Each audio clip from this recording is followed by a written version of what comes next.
Yeah, hello everyone, and thank you for inviting me here. I hope you can see my screen. I don't really have something like a slideshow, just one slide that I want to share with you. I'll try not to repeat myself because many things have already been said, but maybe just one thing. I'm about to publish a book about the Holocaust digital, it's called. It's going to be in German, Mediations of the Genocide Between Public History, Politics of History and Commerce.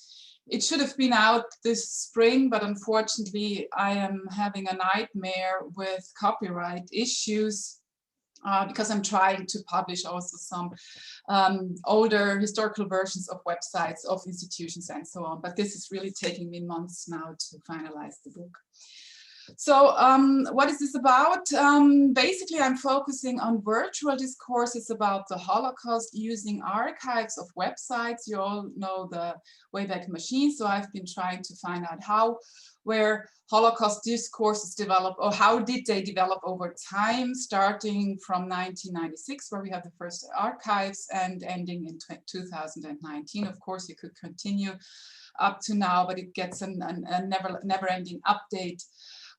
English and German speaking language sites, because there is so much data, as we've heard before, to analyze that this is already more than enough.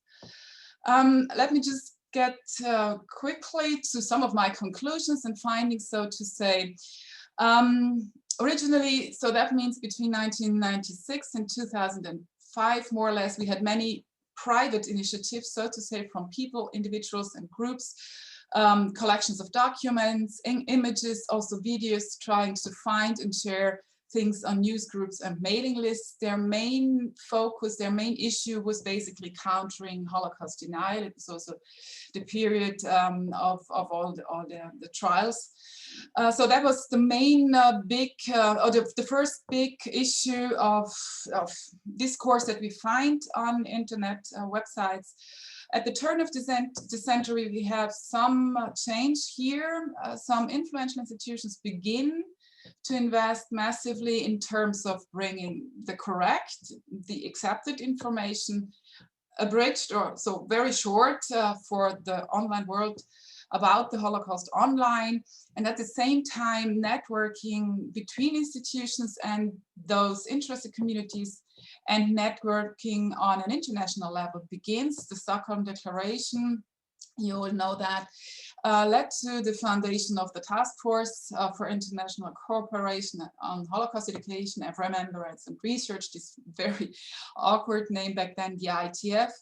In 2013, renamed to the International Holocaust Remembrance Alliance. This made a big change for the online world, so to say, because we had a new quality of data, we had a new quality of information, new networks of information, more exchange, more leveling, or maybe provocatively, one could say, more flattening of information during that period. As a result, the private websites and discourses disappeared almost entirely. And these discourses moved into the hands of a handful of influential institutions. At the end of the first decade, so around 2009-10, an international tenor of universally valid values seemed unchallenged and unquestionable also. Then we had social media, first of course Facebook and so on, that became more prominent by each passing month, not only year. My hypothesis would be that institutions, but not only institutions, I would say that is actually true for many organizations and things that happened, as we know by now. But in our case here, the influential institutions, prominent, represented on the web, underestimated the impact of the forces driving the so-called wisdom of the crowd. So underestimated social media and its impact also on discourses regarding the Holocaust. My second hypothesis would be institutionalized formalized memorial culture is not, as it stands now, is not fit for social media culture as it evolved over time.